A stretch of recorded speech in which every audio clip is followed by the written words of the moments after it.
Yes, but let's come to you first.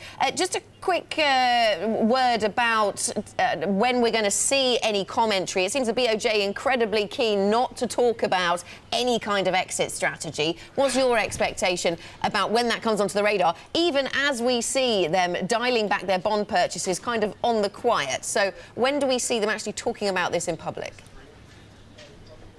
I think it's going to be quite a while. It really is no drama Kuroda here in Japan. They just want to keep everything steady. And that's because, you know, ultimately economic conditions are good. They're improving modestly. There is neither a sign of a big boom coming, so there's no risk of any bubbles anywhere. And at the same time, you do have, you know, a situation where price pressures are few and far in between. So for the Bank of Japan, it's very much steady she goes.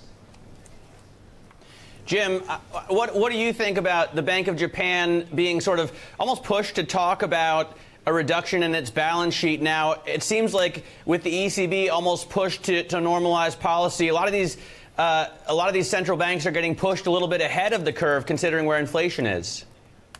Yeah, that's right, Matt. And the problem for the Bank of Japan is that they're in a rather nasty box from a policy point of view. Japan has been very dependent on monetary policy to try and stimulate expansion. They've kept fiscal policy quite tight.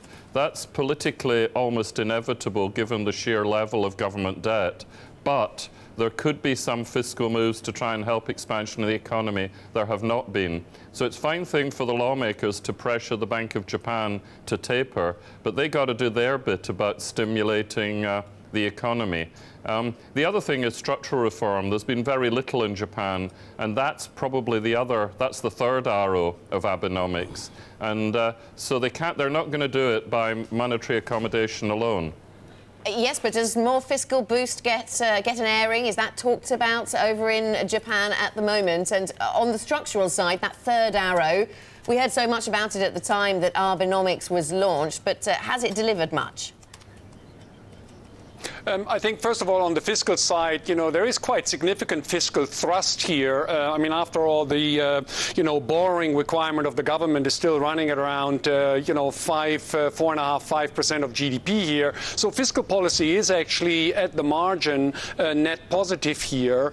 And the more important thing here is that the private sector is very slowly starting to kick in as an engine for growth. You're seeing exports being nice and on a recovery track. Most importantly, you're seeing domestic business investment expenditure starting to kick in. So you find that private risk takers, private entrepreneurs are, for the first time in about 10 years, committing productive capital here into Japan. And that's where growth is going to come from. Jesper, do you think the Bank of Japan wants to continue to support that with a weaker yen? I mean, do they feel okay with a yen at 111, 112?